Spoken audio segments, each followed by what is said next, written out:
So before we get into this, if you have not seen the video on Don Brothers, I went over the first 3 episodes, gave my thoughts on the series so far. Obviously, there's not a lot to go on with that because it's only 3 episodes, so it's just preliminary thoughts on the show. But I thought, you know what, why not do something on the counterpart show, Kamen Rider Revice, and I decided since the show started back in the fall. We're kind of, midway through the show so far. I think, 26 or 27 episodes right now. I thought, why not do something a little different? Because instead of going over, all 26 and, doing a whole bunch of videos, I thought I'd just give my good and my bad opinions on the show. This one right here, we're going to go over the good. I'll have another one probably in a couple of days. I don't know if I'm going to put them back to back. But there'll be the bad coming up sometime soon. And spoiler, there's not going to be too much to talk about for the bad, just because I'm enjoying Revice a lot so far. Right off the bat, I really enjoyed the first episode with the intro for the characters. You get to see the contract. You get to see, Vice is a demon. He's trying to go right after. I think he actually hurts the mom, I think is what actually happens. So he does actually get to the mom. And then they make a contract, and obviously they become Revice, and they bring the fight outside, and then they have the, that Kamen Rider Super Sentai CGI that I've seen a lot of people have thoughts on. I don't think it's bad. They've used it. The first one was obviously it was a T-Rex. They had like a Megalodon. They had a I think it was like a vulture or like a big eagle or something. There was Was it a praying mantis, I think? Or maybe it was a grasshopper, because I think it was based off of 01. So I think it was a grasshopper. But the point is that they've had a bunch of these CGI, I don't want to say monsters, because it's forms. I guess is not the right word, but it's the word I'm going to go with, is these animal forms. And also with it being a anniversary season, they obviously, they throw back to all these riders. You obviously have the designs for some of these suits that look like previous riders and whatnot, and different skills and whatnot. So, I enjoy it. They don't go all out and just go like, oh, we'll just bring back these guys, or we'll bring back these suits. They have their own story, and they basically build, parts of the suit around, around the older series, but they don't flat out say like, hey, like this is just, this is the Decade suit or the 01 suit or Gaim or whatever. So I like that. It's not, straight out, bringing back the old suits. I'm totally okay with that. Besides that, like Vice, Vice might be one of my favorite characters ever, because he's goofy and whatnot. He breaks the fourth wall every now and then. But he's set up where, again, he's a demon, and so, you kind of understand, like, he's not always going to be, acting like a human, acting like what a human would, follow the human's orders, because, he's, at least for the early on, and then obviously, they get that bond as the series goes on, but, he's more so himself. He does what he wants to do, and then we get to explore that more with the fusion, which we'll talk about that in the bad, because I'm not a huge fan of the fusion of the characters. Not the suit. I think the suit looks amazing. I love the suit. But I'm just, the two characters just in one body.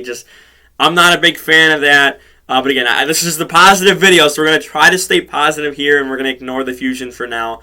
But, the suit looks real good. And, we get to explore Vice. He has, two? I think it's 2 episodes. And then the third one is when Iki switches back, and they kind of switch back, and then again they do the fusion. So you kind of get like 2 episodes where Vice is like, I want to go out, I want to go, he plays arcade games, and he does all this other stuff and whatnot, and, he got to be himself.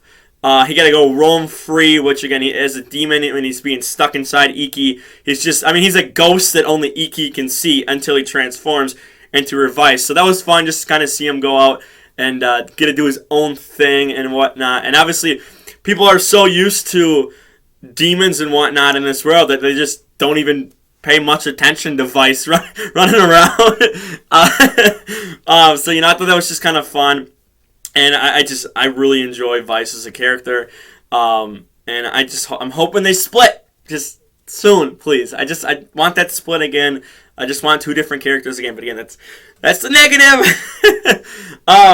As for the story, the overall story, obviously you know it's technically three different parts of an overlapping story, but there's three parts. You have the Dead Man's introduction and the downfall of their original plan and whatnot. Obviously, what is it, Gifu, I think is how you pronounce it. The statue, which I don't know if it's a human, but or it might be a human demon hybrid, but that gets stolen, brought back to Phoenix, and that kind of ends the Dead Man storyline, and then you get kind of like what happens with Phoenix. There's a betrayer in there. And whatnot, and then you have the surviving Dead Mans go do their own thing. One, I can't remember his name. One of them becomes or gets separated from the Dead Man's part of him, goes back to how he was. He's basically just a big crybaby and just cries about everything. But they do it decently. I laugh, but they do it decently, and how he was affected, how he basically became a dead man was shown and whatnot. So it's understandable as to why he's crying, is because he's basically thought he had friends, and then the friend, I don't want to say bribed, but he was basically told like, hey, like don't play cards with this guy, and he ripped up the cards in front of him and whatnot. And so, it just it hurt him down to his heart, and then Dead Man's came in, swooped in, turned him into a monster, and then Iki and Vice were able to, with their, the mid-season power-up form, which now we have technically another one, which is the black Revice and Vice form, but the I guess it is the mid-season one, or I guess there might be two of them, technically. It's weird. There's so many forms for Rider that just eventually it just kind of like becomes a pattern where it's like, okay, well, every couple episodes we're getting a new form. But they're eventually able to separate them. They kill the monster, or they kill the demon, save the guy's life. Then the other one, Oloteka, I believe is how you pronounce it, goes on, does his own thing. He gets basically a cult following. He gets this, it looks like a little raptor claw, and I thought that's kind of cool. But basically, it's a stamp where it kills the human as soon as you're stamped. He kind of does like on the side. It kills the human, turns him into a monster, and then the human is automatically dead, or becomes dead just as they get stamped, meaning that you can't, or the heroes can't save the humans anymore. And the humans that are in this, it's the cult that thinks, yeah, this is for the greater good. I'm sacrificing my life for the greater good. So they come to terms. The heroes come to terms with eventually saying, you know what, we just have to kill them because we can't do anything. You can't turn them back. Which is weird because they had one time where they were able to change, again, that one dead man back to human. But that it's kind of different because it wasn't the same. I don't think it was the same stamp that is currently being used to turn him into a dead man's. So it's this thing where it's like, they've done it, but it makes sense as to why they can't. So that it's it's a toss up for me, but I understand it because this like raptor claw, I believe, is a different one from how the original Dead Man's got turned into Dead Man, or the original humans got turned into Dead Man. So, but I enjoyed that. Obviously, again, you get a bunch of power ups and whatnot. I love the part where I gotta pronounce this right. Karizaki, I believe is George Karizaki. Basically, it's the guy with the glasses, wearing the white lab coat. It's basically the only people in Phoenix that the main cast, the three siblings, basically believe he's the one that supplies them with all these power ups and whatnot. Vice has this back and forth with them throughout the show, and I love it. And when what is it? God, I think is it like Burning T-Rex or something like that is what the form is called. or Volcano Rex or something. Vice doesn't get an upgrade. And so they sit there arguing with each other, George and Vice and whatnot, and then it comes down to, well, you said you hated me or you hated my designs or whatever, so now you don't get anything. So then Vice just goes and just stitches together a part of the egg, which the Volcano Rex, the form comes out of when it first shows up. And he basically creates a shield. And then eventually they get to the... It's like a blizzard volcano mix, more so too. That kind of adds on to the Volcano Rex, and it's kind of like a powered up version of that. And then finally, Vice gets a new form because of that too. So I just enjoy these little character reactions or character interactions, and just seeing how kind of just affects, like, Vice says something 5 episodes ago, 5 episodes later it leads to something bad for him, and it's just, they kind of remember stuff that happened earlier on. I just enjoyed it a lot. Also, might as well just get the cat out of the bag for this one. Just talk about the elephant in the room. The Hiromi. Let me make sure. I'm on the wrong page. Oh well. The Hiromi death is not. I have a feeling he's coming back somehow, some way. So every week I'm kind of just waiting to see, are they going to do something with him yet? Are they not? That's probably going to be the third act of the plot, because we're kind of winding down the second act. Obviously, Gifu, probably within the next 3-ish episodes, he should be popping out of his statue, and then we start the final act of the whole plot. So that's what I think Hiromi is going to come back, is that third act. Obviously, we didn't see any funeral for him. You don't see a body for him. He just kind of like falls off a cliff and just disappears. And the characters don't even go look over the cliff. They just kind of stare in shock. And then they turn towards Olateka and start attacking him. So they don't even he hasn't been referenced since his I think the episode after he died, he was referenced. But so I'm excited to see what they do when he comes back. Maybe he gets that demons, sorry, with the S on it. The demons driver, and they come to a contract, I should say. And maybe that's something, another rider or an upgraded form of the Spider Rider for the third act. So I'm interested to see what that. I thought his character was nice. I thought it was interesting a bit. And then it's just he becomes the boss of the ship for Phoenix. And then he basically just dies a couple episodes later, or dies, because it's nothing's been confirmed. Again, they don't show anything, so you just don't really know if he is. So that's why I'm thinking he's not. I'm guessing they have something planned for him down the road. So hopefully it's a good explanation as to how he lived, and it's not just oh yeah, he's at the bottom of the cliff, and then he just stood back up and went into hiding. I don't think they're going to do that. I think they're actually going to kind of somehow weave him living in the plot. Or maybe he dies, and then the demon power brings him back to life. I don't know. There's a couple different ways they could go with that. So I'm interested to see how he comes back. So yeah, and then next, I guess we could talk about Daiji. We could just talk about him in Kagero. Kagero, I think is how you pronounce it. Basically, Daiji and his demon. He is the second rider to show up. Obviously, the younger brother to Iki. Iki is the oldest of the three. And it's basically its internal struggle is what that, or his up to the point, because I mean he's dead now. Kagero died. So which is kind of skipping ahead, but it's basically internal struggle between doing good and doing bad, taking care of yourself versus trying to help people and whatnot. So again, it's relatable, it's understandable. I enjoyed that aspect of it. I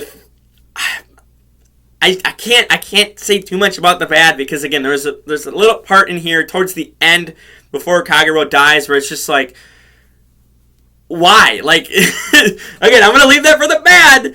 But just as Kagero's story kind of winds down, there's something kind of bad in there that just I just didn't like. I didn't think it really fit the character.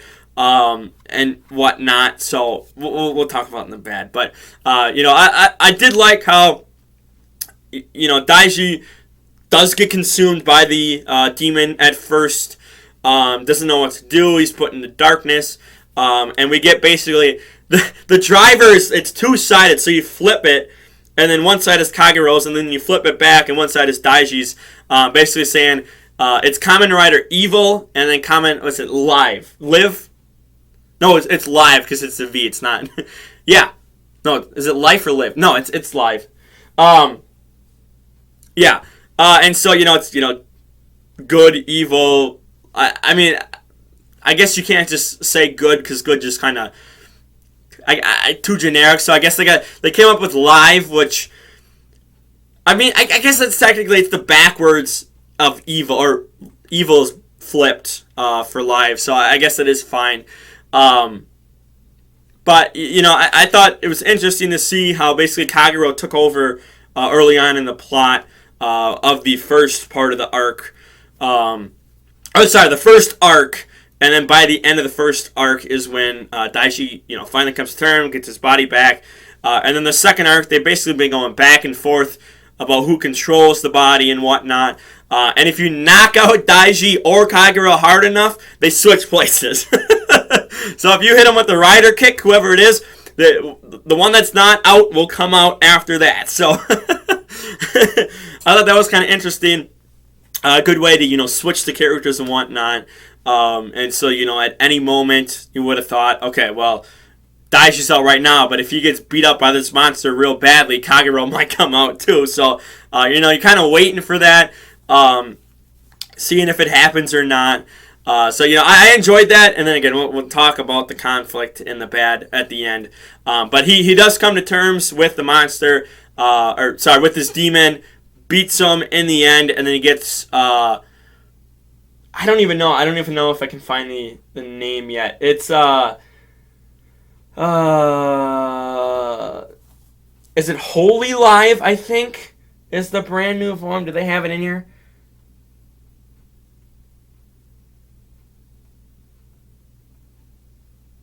I don't think they have it in here yet. But basically, it's a new upgraded form.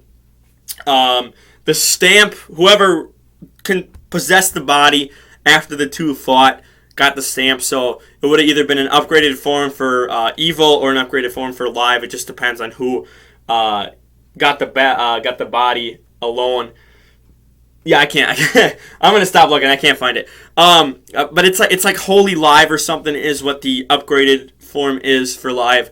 And so, I enjoyed the suit. It's got the CGI wings, which I think is pretty cool. I don't mind the CGI. I know some shows, at least rider wise, the CGI is just it doesn't feel like it fits and whatnot. At least for Revice, it kind of makes sense, which is why they kind of been redoing it over and over and have it in so much, is because again, you have some past suits, or not the suits, but you have the elements of the suits in the forms that the characters are getting, and then again they can transform into dinosaurs or animals or insects and whatnot, and so I don't think the CGI is really bad in here, especially when it's just something like wings. Like it probably doesn't take that long to really animate, especially because when they're just flapping over to protect them. So I don't mind the CGI in this show at all. A lot better than in some previous shows. And honestly, I mean, I'm not a big fan of the Don Brothers CGI. Again, I talk about more of that in depth in the Don Brothers show, in the episode I put up already. But that's not part of this. So let's see. I've gone over. Oh, I guess we'll talk about the sister. I mean, I think her character arc is fine. I feel like they should have kind of, I don't want to say pushed her away earlier from the family, but I mean, you give her the form, but then you find out that her rider form, I believe, was from it's called a Weekend, not the not the singer here, but it's a I guess a cult. it's another cult technically, designed to watch over Phoenix. Which again, I mean, I still got to go more in depth about Phoenix too. I mean, this might be another 5-10 minute video here because there's so much to talk about here. Because again, I'm so far behind for this. But as for the sister here, it's just all this kind of karate at the beginning, and then now she doesn't even go to it anymore, and she's kind of just, I don't want to say depressed, but she's kind of just become more like antisocial around the family. And I feel like if that was just kind of the whole plot, I feel like that would have made her character a lot better. Like she's just never at home and, always doing something kind of mysterious or whatever, kind of staying away from the family, just doesn't feel like she fits in, which, again, that doesn't come up until kind of a couple episodes in. They obviously have the Weekend, the child, or so I guess it's the child of one of the members is in her karate class. And, again, if they would have just had it, more so like the whole plot of hers was just, eventually the child, seduces her into coming in and helping, which, again, they eventually do. But if that was just kind of the whole plot for, like, the first arc, and the second arc, you kind of expand more upon it. You have her, more distant from her own family and kind of moving in with this one. I think it would have been a lot better. But, again, it starts out in the second arc of this, which, again, I'm fine with. I'm fine with how it's turning out. She flat out just says, and I think it was just the actual recent episode last weekend, the 19th, I think it would have been. She kind of flat out says, hey, I joined this because I wanted to. Because I feel like, I don't need my older brother watching me, protecting me all the time, and whatnot. So again, if it was just kind of extended out longer throughout the whole show, maybe show the interaction a little more. Because, they have an episode to, fully around Iki kind of protecting his sister and whatnot. Because she is the youngest of the three. But I just feel like if you had more than one episode, expand upon that more, have little bits and pieces here and here and here, and then eventually by the second arc, again, she kind of turns completely evil. Or not evil, but she goes with the Weekend crew full time, pretty much. Would have been better. But again, that was what the second arc basically was, which I thought it was totally fine. And again, I know I'm kind of nitpicking it, but the only thing I would have wished, and I don't want to put this in the bad, is because if it was just extended out a little more into the first arc, I'm totally okay with how it turned out. I'm totally okay with her saying like hey, I'm gonna do my own thing. I'm gonna follow my own path. She tells the what's the B? I can't figure out the. I don't remember the B. Let's see if I can find it. Oh, now it's not loading. Okay, there we go. Villains. Aguila. Aguila. Aguila. I'm gonna say Aguila because that's Aguilera. Basically, she has her own conflict, and basically, I haven't even been saying her name. What's her name?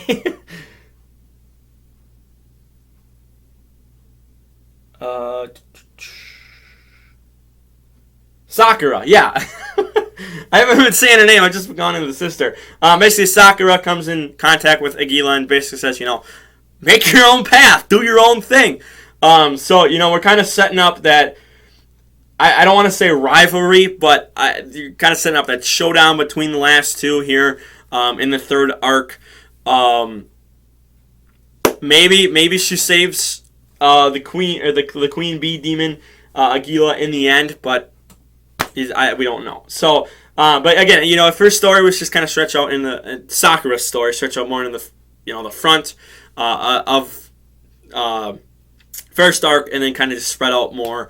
I think it would have been a lot better, but they kind of condensed it into the second arc. Kind of just said, we're just gonna throw everything here, and eventually, 4 episodes later, she's gonna get away from the Iki family, or Agi. No, not Iki. Iki's the first name. Agirishi. God, this is so bad. I'm so sorry. Basically, Iki and his family, she gets away from. And so, again, we're setting up something here down the line. I don't know exactly what could happen, but, she's kind of going her own path here. And eventually they'll take down Phoenix. I guess we'll get into the Phoenix. So, obviously, mention it at the top. Phoenix is basically the big help. I don't want to say helper, but basically the operations of where most of Act 1 happens and kind of leaks into Act 2, where what's his name? Hiromi dies, and they kind of are starting to say now, like, hey, like, the top guy, the boss of the whole Phoenix ship, is actually working for the demons, and so some of the characters don't know, but some of them do, but they're not telling each other fully, and it's just... and obviously we see it. And from the show point of view, the viewers see that the boss is trying to basically collect all of this energy to revive Gifu. And so, we're kind of seeing that. He's working with Alateka and that cult, which I mentioned before too. So... just, again, within the next couple episodes here, Gifu is going to come out. Phoenix is probably going to die, or at least be broken apart. Maybe by the very end. Maybe Daiji starts, or maybe Hiromi comes back to life, and maybe again, he leads a new Phoenix for good and whatnot. I don't know. We'll see when we get to the end of the series. But, it's just kind of been fun kind of watching the boss, the main top guy for Phoenix, just kind of slowly. I mean, he hasn't really been almost caught. Maybe once he was almost caught, but he hasn't really been almost caught. So he just kind of goes about his day, just kind of doing whatever he wants and whatnot. So, it's just kind of fun to kind of see that as like the secondary plot of each episode on the overall main arc or second arc here. So, it's just, again, it's going to come to a head. He's probably going to reveal himself. He's probably going to get eaten up by Gifu. That I'm going to mark that right here. I'm going to probably save that. And then if that happens down the line, I'm going to say I predicted that, even though it's probably just super easy to figure out that he's going to get, absorbed into Gifu for the third act of the arc. So, I'm going to put that, I'm going to mark that and remember that timestamp here, and then we'll cut it out and we'll put it in a different video if I'm right. So, other than that, the dad is a main writer.